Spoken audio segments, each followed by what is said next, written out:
you want just 2? Eating to excess. You've got far too many sausages, Willie. Will you put some back? Chances are many of us overdid it over the festive period. But there are fresh concerns about our globally expanding waistlines. Bread sauce, James. Researchers say it's particularly alarming in the developing world, where people are choosing to spend their increasing disposable income on fatty, sugary foods. The Future Diet Report analysed existing data on global obesity rates. It found in 1980, 1 in 5 people were overweight or obese. In 2008, it had risen to 1 in 3. The report also found that in the developing world, countries like the UK and the US, rates went from 321 million to 571 million.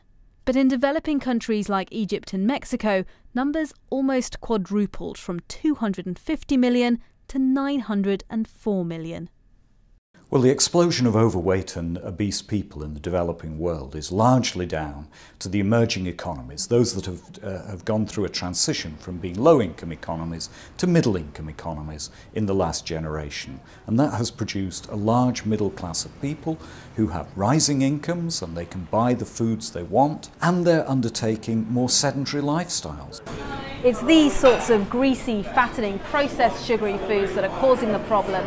This glass of Coke has more than the daily recommended maximum limit of sugar, around 13 teaspoons of sugar in that.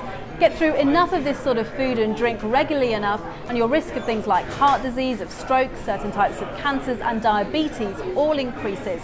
It's already putting a huge strain on health systems right across the world. Denmark banned trans fats, which are used to extend shelf life but have no nutritional value, back in 2004. The report also cites South Korea's large-scale training scheme to teach women about preparing traditional low-fat meals as a success story in how government policies can help fight obesity. I've never worried about my weight because I've always enjoyed eating porridge like this. I would never eat fatty foods. I like to eat vegetables and fruit.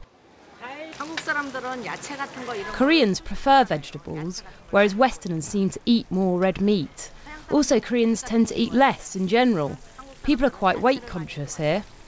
The report says more governments need to start introducing taxes on sugary, fatty foods. Much of the food and drinks industry isn't keen, though, and argue the only thing that will get lighter is people's wallets. Tulip Mazumdar, BBC News.